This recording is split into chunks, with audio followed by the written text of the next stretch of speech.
لله نحمده ونستعينه ونستغفره ونؤمن به ونتوكل عليه ونعوذ بالله من شرور أنفسنا ومن سيئات أعمالنا من يهده الله فلا مضل له ومن يضلله فلا هادي له ونشهد أن لا إله إلا الله ونشهد أن سيدنا وسندنا ومولانا محمدا عبده ورسوله الذي أرسل بالحق بشيرا ونذيرا وداعيا إلى الله بإذنه وسراجا منيرا أما بعد فأعوذ بالله من الشيطان الرجيم بسم الله الرحمن الرحيم كتب عليكم الصيام كما كتب على الذين من قبلكم لعلكم تتقون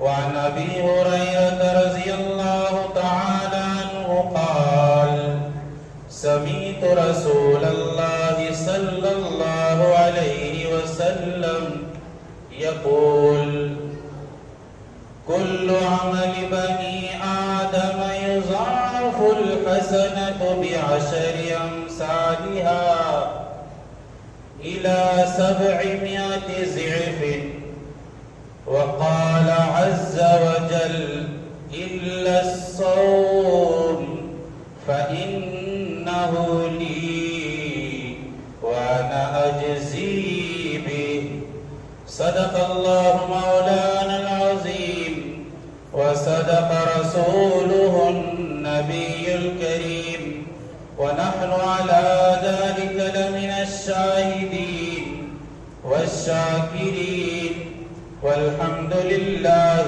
رب العالمين. بزرگان محترم، عزیز ساتھیوں، اللہ کا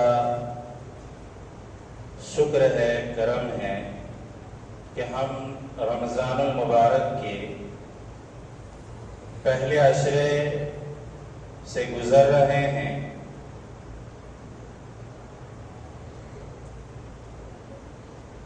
الحمدللہ ہم سب روزے سے ہیں. کچھ باتیں ایسی ہو جائے جس سے ہم سب کو روزہ رکھنے میں لطف آئے، مزہ آئے، اور آئندہ ہم لطف کے ساتھ روزہ رکھیں. اس طرح کی اللہ تبارک و تعالی کوئی بات کہلوا دے.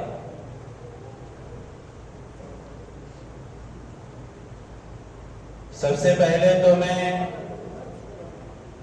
یہ بتلا دوں کہ میں نے ابھی جو آیت کریمہ تلاوت کی ہے، اللہ تبارک و تعالی فرماتے ہیں کہ تم پر روزہ فرض کیا گیا جیسا کہ پہلے لوگوں پر روزہ فرض کیا گیا تھا. معلوم یہ ہوا کہ اللہ تبارک و تعالی ہم پر کوئی ظلم نہیں کر رہا ہے. کوئی آدمی ایسا نہ سمجھے کہ ہم مسلمانوں پر ہی جو ہے وہ روزہ فرض ہے. نہیں، اللہ تبارک و تعالی نے اگلی امتوں پر بھی روزہ فرض کیا. ہر ایک امت روزہ رکھتی ہوئی آئی ہے، اور اللہ تبارک و تعالی نے امت مسلمہ اور امت محمدیہ پر بھی روزہ فرض کیا. یہ صرف یہ بتلانے کے لیے کہ کوئی آدمی یہ نہ سمجھے کہ ہم ہی پر ظلم ہو رہا.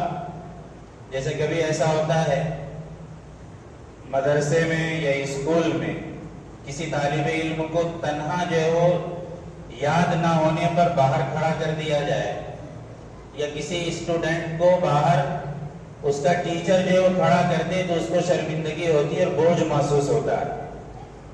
لیکن اگر پورے کلاس والے کو باہر کر دے تو پھر وہ سمجھتا ہے کہ چلو بھائی ہمارے ساتھ اور بھی شریک ہیں، بوجھ جو ہے وہ کم ہو جاتا ہے. تو اللہ تبارک و تعالیٰ نے ہم پر روزہ فرض کیا جیسا کہ اگلی امتوں پر بھی روزہ فرض کیا. اللہ تبارک و تعالیٰ فرماتے ہیں کہ بھائی روزہ رکھنے کا مقصد کیا ہے، کس مقصد کے تحت اللہ نے ہمیں یہ حکم دیا ہے کہ روزہ رکھو. اللہ نے خود بیان فرمایا لعلکم تتقون، تاکہ تم متقی بن جاؤ، پرہیزگار بن جاؤ، تاکہ تمہارے اندر تقوی پیدا ہو جائے. تقوی کسے کہتے ہیں؟ تقوی کہتے ہیں کس کو؟ تقوی کہتے ہیں کہ کسی برائی کی طرف ہمارا دل آمادہ ہو رہا ہے، کسی برائی کو ہم کرنا چاہتے ہیں، ہمارے دل میں خواہش پیدا ہو رہی کہ یہ برائی کر لو، لیکن اللہ تبارک و تعالیٰ کا جلال، اس کی خشیت ہمارے دل میں آ جاتی ہے اور ہم وہ کام کرنا چھوڑ دیتے ہیں. اسی کا نام تقویٰ. مثلا ہمارا دل یہ چاہتا ہے کہ ہم کسی غیر محرم عورت کو دیکھیں، ہمارے دل کے اندر یہ خواہش پیدا ہو رہی ہے کہ ہم جھوٹ بولیں، ہمارے دل کے اندر یہ خواہش پیدا ہو رہی ہے کہ ہم فلاں کی غیبت کریں، ہمارے دل کے اندر یہ خواہش پیدا ہو رہی ہے کہ ہم فلاں پر بہتان لگائیں، الزام لگائیں. لیکن پھر دل میں یہ خیال آتا ہے کہ اللہ بہت بڑا ہے، اللہ کے یہاں کل کھڑا ہونا ہے، اللہ کے سامنے ہمیں اس کا جواب دینا ہے. وہ آدمی اللہ سے ڈر کر اور کل اللہ تبارک و تعالیٰ کے سامنے کیسے کھڑا ہوگا اور کیا جواب دے گا، یہ سوچ کر ان گناہوں سے بچ جاتا ہے، غیبت ترک کر دیتا ہے، جھوٹ نہیں بولتا، کسی غیر محرم کی طرف نظر نہیں اٹھاتا، کسی پر بہتان اور الزام نہیں لگاتا. یہ ہے تقویٰ. اللہ تبارک تعالیٰ اسی پر جو نوازتے ہیں. وَأَمَّا مَنْ خَافَ مَقَامَ رَبِّهِ وَنَهَى النَّفْسَ عَنِ الْهَوَىٰ فَإِنَّ الْجَنَّةَ هِيَ الْمَأْوَىٰ. اللہ تعالیٰ فرماتے ہیں وَأَمَّا مَنْ خَافَ مَقَامَ رَبِّهِ، کل جو اللہ تبارک و تعالیٰ کے سامنے کھڑا ہونے سے ڈر گیا، یعنی کل اللہ کے سامنے ہمیں کھڑا ہونا ہے، جواب دہ ہونا، اس سے جو ڈر گیا. وَأَمَّا مَنْ خَافَ مَقَامَ رَبِّهِ وَنَهَى النَّفْسَ عَنِ الْهَوَىٰ، اور اپنے نفس کو برائیوں سے روک دیا. اللہ تعالیٰ فرماتے ہیں کہ جنت اس کا ٹھکانہ ہے. فَإِنَّ الْجَنَّةَ هِيَ الْمَأْوَىٰ. یہ ہے تقویٰ. تو روزے کے ذریعے اللہ تبارک و تعالیٰ تقوی کی تربیت دے رہے ہیں، اس کی ٹریننگ دے رہے ہیں. یہ ہے روزہ. کیسے؟ جیسے سمجھیں آپ کہ روزے سے ہیں اور آپ کو سخت پیاس لگی ہوئی ہے، فریج میں شربت بھی ہے، ٹھنڈا پانی بھی ہے، آپ کا دل چاہتا ہے کہ پانی پی لیں، کوئی دیکھنے والا نہیں، چپکے سے کچن میں گھسیں اور فریج سے جو ہے بوتل نکال کر جو آرام سے پی لیں، کوئی دیکھنے والا نہیں، کوئی پوچھنے والا نہیں. لیکن آپ کے دل کے اندر یہ خیال آتا ہے کوئی پوچھنے والا ہو یا نہ ہو، اللہ تبارک و تعالیٰ کی ذات یہ ہمیں دیکھ رہی ہے، کل قیامت کے دن ہماری پوچھ ہوگی، اور وہ پانی پینے سے رک جاتا. یہ ہے تقویٰ. روزے کے ذریعے اللہ تبارک و تعالیٰ تقوی کی تربیت اور تقوی کی ٹریننگ دے رہے ہیں.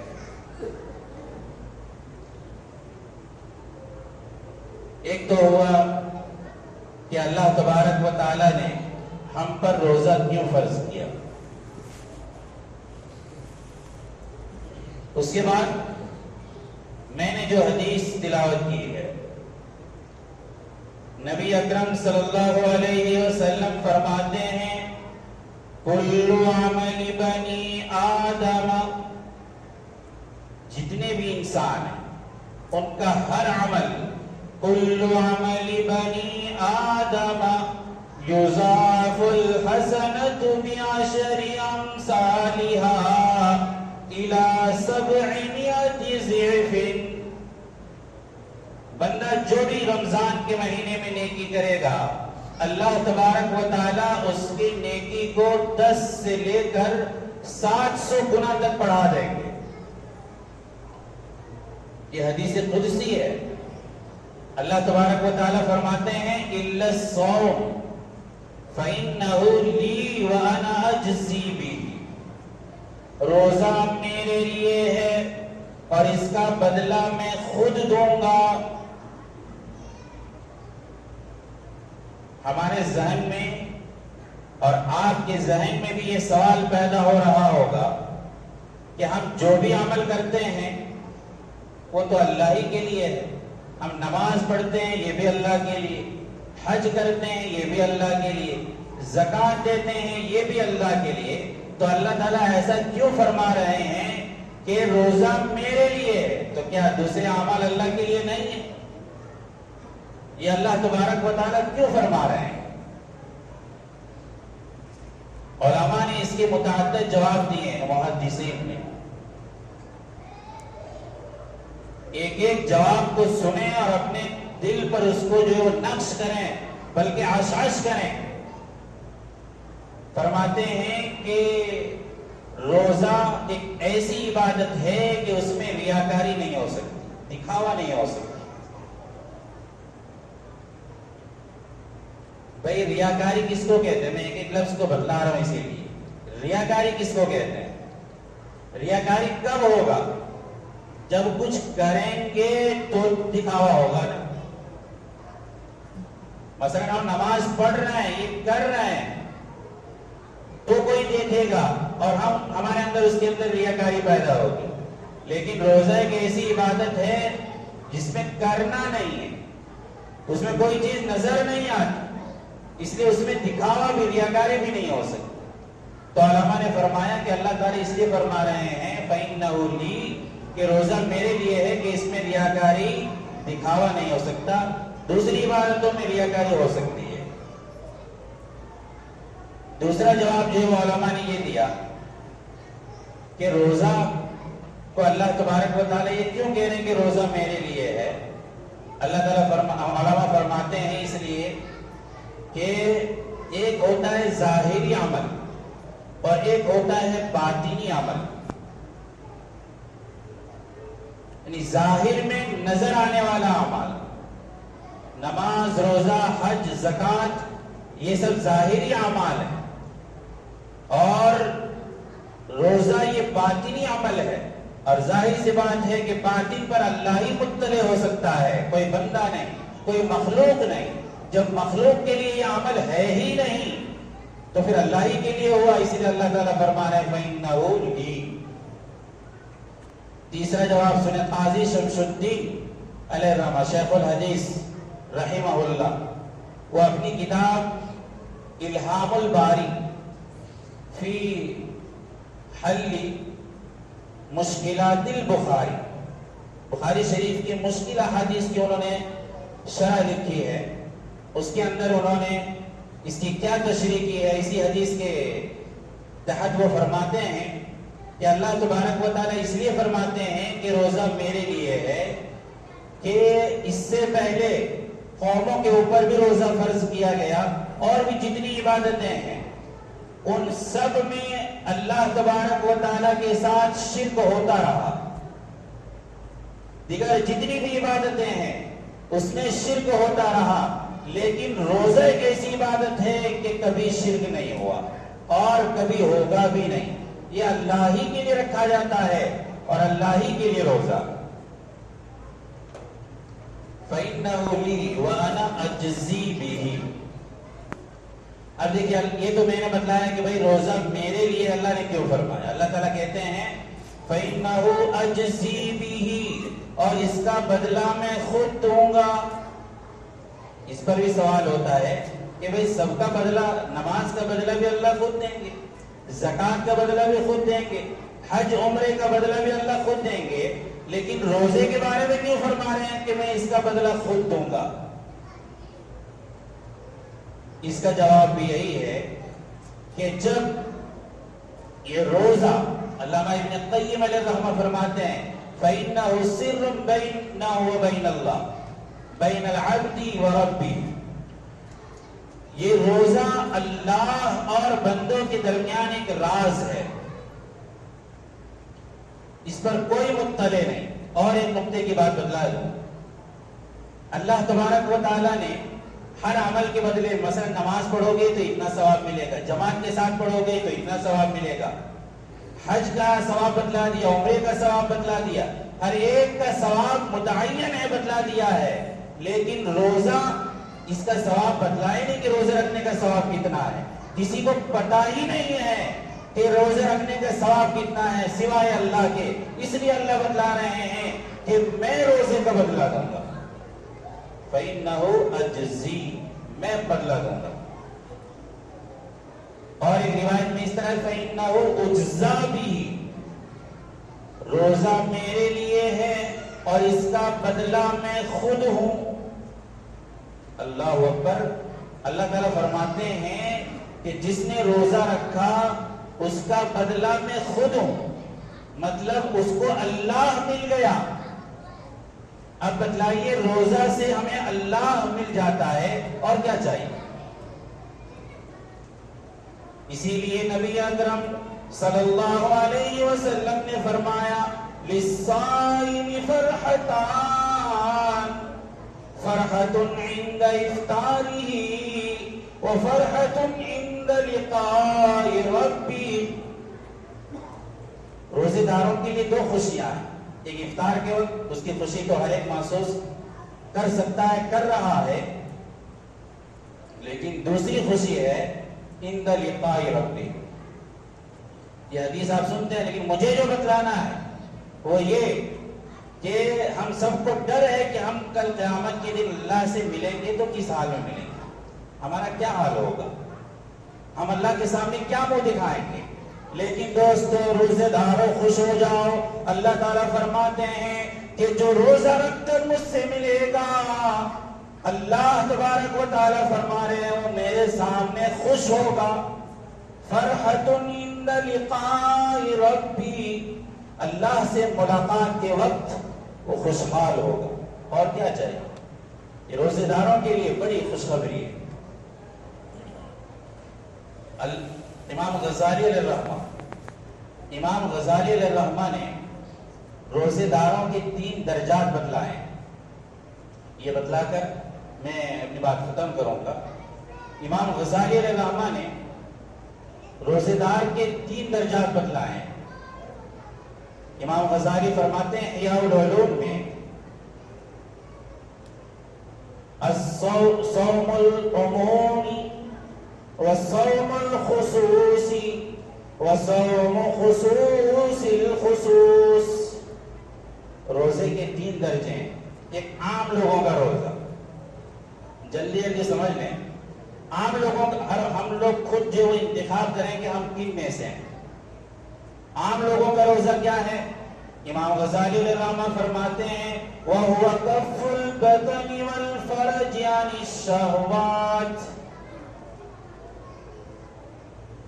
کف البطن، پیٹ اور شرمگاہ کو شہوات سے روکنا، کھانے پینے سے، بیوی سے ملنے سے۔ اس کے علاوہ عام لوگوں کا روزہ کچھ نہیں ہے، نہ ہاتھ کا روزہ ہے، نہ زبان کا، یعنی زبان سے گالی بھی دے رہا ہے، برائی بھی کر رہا ہے، غیبت بھی کر رہا ہے، کسی پر تہمت اور الزام بھی لگا رہا ہے۔ روزہ رکھا ہے لیکن سارے گناہات بھی ہو رہے ہیں۔ اسی کے بارے میں نبی اکرم صلی اللہ علیہ وسلم نے فرمایا کہ کل اس کے بھوکے رہنے کے علاوہ اللہ کے یہاں کچھ نہیں، بس بھوکا رہا۔ یہ ہے عام لوگوں کا روزہ۔ صوم الخصوص، خاص لوگوں کا روزہ کیا ہے؟ خاص لوگوں کا روزہ یہ ہے کہ کف البدن والفرج یعنی الشہوات، وکذالک کف الید والرجل والفم واللسان، یعنی زبان کا بھی روزہ، ہاتھ کا بھی روزہ، پاؤں کا روزہ، اور ہمارے تمام اعضاء کا روزہ، اس سے کوئی بھی گناہ سرزد نہ ہو، یہ خاص لوگوں کا روزہ ہے۔ اور خاص الخاص لوگوں کا روزہ کیا ہے؟ ان کے ساتھ ساتھ ان کا دل کا روزہ ہے کہ دل سے بھی کسی کے بارے میں برا گمان نہ کرے۔ اب ہم لوگ جو وہ غور کریں کہ ہم کن میں سے ہیں۔ نبی اکرم صلی اللہ علیہ وسلم کی ایک اور حدیث، حضرت سلمان فارسی رضی اللہ تعالیٰ عنہ فرماتے ہیں، بھائی ہم چاہتے ہیں نا کہ ہمارا سال اچھا گزرے، ہم سب چاہتے ہیں کہ ہمارا سال اچھا گزرے۔ صحیح ابن خزیمہ کی روایت ہے، حضرت سلمان فارسی رضی اللہ تعالیٰ عنہ فرماتے ہیں، من سلم لہ رمضان سلمت لہ السنہ، جس کا رمضان صحیح سالم گزر گیا، جس کا رمضان ٹھیک ٹھاک گزر گیا، اللہ کے حبیب فرما رہے ہیں اس کا پورا سال ٹھیک ٹھاک گزرے گا۔ اگر ہم نے رمضان کے مہینے میں کسی کی برائی نہیں کی، غیبت نہیں کی، کسی پر بہتان نہیں لگایا، کسی پر خامخواہ الزام نہیں لگایا، کسی کو ستایا نہیں، کسی کی زمین ناحق ہڑپا نہیں، تو پورا سال ہم اسی طرح سے گزاریں گے، ہمارا دل جو ٹھیک ٹھاک گزرے گا۔ یہ نبی اکرم صلی اللہ علیہ وسلم کا فرمان۔ 1 بج گیا ہے، 1 بجے تک مجھے ٹائم دیا گیا تھا۔ وما توفیق الا باللہ۔ ہاں البتہ اب جو آگے حضرت میں نے ابھی جتنے فضائل بیان کیے، روزے کے جتنے فضائل میں نے بیان کیے، ہر آدمی سے میں پوچھنا چاہتا ہوں کہ بغیر روزہ رکھے ہوئے یہ فضائل آپ پانا چاہتے ہیں؟ بھائی ہر ایک چاہے گا کہ نہیں؟ بھائی ہم نے مطلب ایک کسی کو عذر ہے، کوئی پریشانی، روزہ نہیں رکھ پا رہا ہے، لیکن پھر بھی یہ چاہتا ہے کہ یہ تمام فضائل میں حاصل کروں۔ ایک بات تو یہ، دوسری بات یہ کہ روزہ رکھا ہے، روزہ خود رکھا ہے، اور یہ چاہتا ہے کہ اتنا ثواب مجھے اور مل جائے نہ رکھنے کے باوجود۔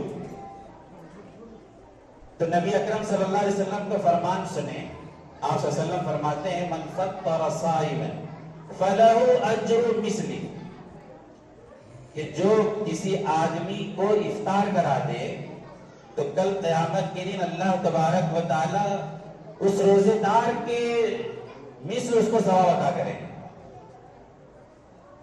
غیر ان ينقص من اجر الصائم، روزے دار کے اجر میں کوئی کمی نہیں ہوگی۔ دیکھیے اس میں آپ سمجھیں کہ اس میں کوئی قید نہیں ہے، حدیث صاف ہے، مطلق ہے، یہ نہیں کہ غریب ہی کو کھلانا ہے، مالدار کو بھی اگر آپ روزہ افطار کراتے ہیں تو بھی پورا آپ نے، اور یہ کوئی ضروری نہیں ہے کہ پورا پیٹ بھر کھلائیں، ایک کھجور بھی اگر آپ کھلا دیتے ہیں افطار میں، اور 1 گلاس پانی بھی اگر آپ پلا دیتے ہیں، اسی لیے بعض لوگ جو ہے بڑا اس میں نخرے کرتے ہیں، کسی نے دعوت دی افطار کی تو کہتے ہیں کہ بھائی ہم چنی ڈنگرے میں کیوں جاؤں ان کے یہاں افطار کرنے، میں کیوں جاؤں، میں تو بڑا آدمی ہوں۔ نہیں، یہاں پر نبی اکرم صلی اللہ علیہ وسلم سب کے بارے میں کہہ رہا ہے۔ کوئی اگر افطار کرا، کوئی سوچتا ہے کہ جائیں گے تو ہمارا پھر کیا ہوگا، اجر کم ہو جائے گا، ایسا نہیں ہے۔ اللہ تعالیٰ، اللہ کے نبی نے صاف فرمایا غیر ان ينقص من اجر الصائم، روزے دار کے روزے کے جو فضیلت ہے، اس کا جو ثواب ہے، اس میں کوئی کمی نہیں ہوگی۔ تو اگر کوئی آدمی یہ چاہتا ہے کہ روزہ رکھنے کے باوجود ہمارے اندر اللہ تبارک و تعالیٰ اتنا اور ثواب مجھے دے دے، یا کوئی مجبوری کی حالت میں روزہ نہیں رکھ پا رہا ہے اور وہ چاہتا ہے کہ ہمیں جو ہے وہ روزے کا ثواب مل جائے، تو اس کو چاہیے کہ وہ روزے داروں کو افطار کرائے۔ اور اس کا سب سے بہتر طریقہ ہمارے لیے جو پورے سال خدمت کرتے ہیں اور ہمارے لیے قربانی دیتے ہیں، ہم دیکھتے ہیں بیچارے صبح سے لگے رہتے ہیں تراویح کے لیے، قرآن یاد کرتے ہیں، پھر نماز پڑھانا، پھر اٹھنا، پھر یاد کرنا، پھر تراویح پڑھانا، اور پھر عشاء تک پھر جو ہے صبح وہی حال، پورے جو محنت کرتے ہیں ہمارے لیے اور پورے سال ہماری خدمت کرتے ہیں۔ اسی طرح ہمارے وہ مہمان بھی ہیں۔ اگر کوئی دوسرا مہمان آ جاتا تو ہمارے لیے ضروری تھا اس کی مہمان نوازی کرنا. ہمارے مہمان بھی ہیں، امام بھی ہیں، امام کی قدر ہونی چاہیے. ابھی وقت نہیں ورنہ میں بتاتا کہ امام کیا ہے، اس کی قدر کیا ہے. بہرحال کہنا یہ چاہتے ہیں کہ امام صاحب کے افطار کا انتظام کر دیں تاکہ آپ حضرات کو بھی اتنا ہی ثواب مل جائے جتنا روزے دار کو ثواب ملتا ہے، اور بھی دیگر لوگوں کو بھی افطار کرائیں. لیکن ابھی جو مسئلہ خاص ہے وہ یہ ہے کہ امام صاحب کی افطار اور کھانے کی ذمہ داری لے لیں تاکہ رمضان میں ان کو بھی سہولت ہو جائے. پورے سال تو آپ کو چھوٹ دیے ہوئے ہیں، ابھی جو ہے وہ آپ حضرات ذمہ داری لے لیں اور آج ہی سے نام لکھوائیں. جو دن گزر گئے، اب نیکیوں کا زمانہ، اور میں نے جتنے فضائل بیان کیے وہ فضائل پانا چاہتے ہیں تو اللہ تبارک و تعالی ہم سب کو جو ہے اس کی توفیق دے اور ہم نام لکھوائیں. سحری کا انتظام نہیں کرنا، صرف افطار اور کھانا. ہاں، صرف افطار اور کھانا، سحری کا انتظام نہیں کرنا.